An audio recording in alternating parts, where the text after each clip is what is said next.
தமிழக அரசை கண்டித்து புதுச்சேரி அதிமுக சார்பில் ஆர்ப்பாட்டம் நடைபெற்றது.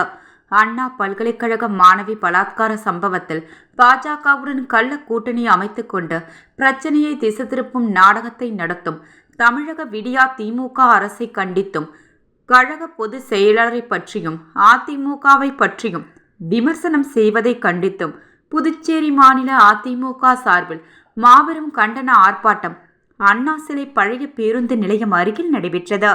ஆர்ப்பாட்டத்தில் மாநில கழக செயலாளர் அன்பழகன் பேசுகையில், தமிழகத்தில் மக்கள் விரோத ஆட்சி நடத்தும் விடியா திமுக அரசின் முதலமைச்சர் ஸ்டாலின் அவர்கள் அண்ணா பல்கலைக்கழக மாணவி பாலியல் சம்பவத்தில் ஈடுபட்ட குற்றவாளி திமுக உறுப்பினர் என்பதற்காக இச்சம்பவத்தில் இன்று வரை வாய்மூடி மௌனம் காத்து வருகிறார்.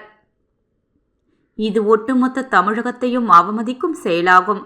சட்டமன்ற தொடர் நடைபெறும் இச்சமயத்தில் இந்த பிரச்சனையை திசை திருப்பும் நோக்கத்தில் தமிழக ஆளுநரை பயன்படுத்தி உப்பு சப்பில்லாத ஒரு பிரச்சனையாக தமிழகம் முழுவதும் அதிமுகவை எதிர்த்து திமுக அருவருக்கத்தக்க வகையில் நேற்றைய தினம் போராட்டம் நடத்தியுள்ளது.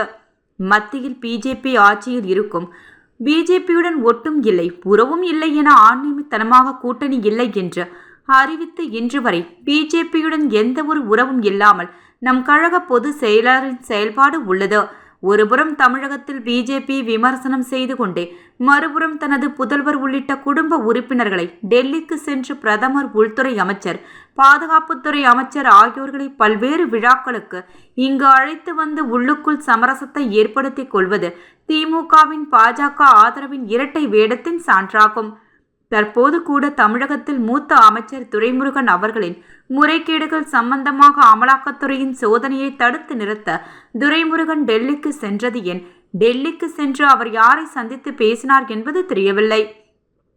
அதன் பிறகு உடனடியாக அமலாக்கத்துறை ரெய்டு நிறுத்தப்பட்டது எப்படி? இவையெல்லாம் பாஜகவுடன் திமுகவில் போடப்பட்ட ரகசிய ஒப்பந்தத்தின் வெளிப்பாடாகும் என தெரிவித்தார்.